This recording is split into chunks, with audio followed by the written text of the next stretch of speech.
Matagumpay na nakasamsam ang Philippine National Police ng mahigit sa 10.2 milyong halaga ng shabu at marijuana sa sunod-sunod na operasyon noong October 11, alinsunod sa direktiba ni Pangulong Ferdinand R. Marcos Jr. na paigtingin ang kampanya laban sa ilegal na droga.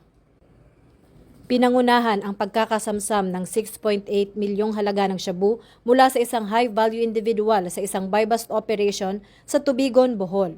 Bukod pa rito, nakakumpiska ang mga otoridad ng 2.27 milyong halaga ng shabu sa baybayin ng Puerto Princesa City, 1.7 milyon sa Dato Odin Sinsuat, Maguindanao del Norte, at nakabunot at nasunog na 1.136 milyong halaga ng marijuana plants sa Kibungan, Benguet.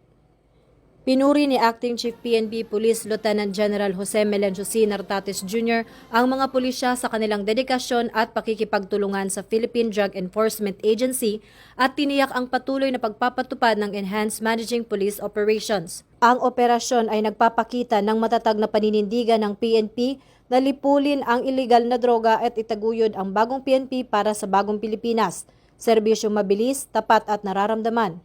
Patuloy na target ng PNP ang high-value street-level drug personalities upang mapanatiling ligtas at malaya sa droga ang mga komunidad.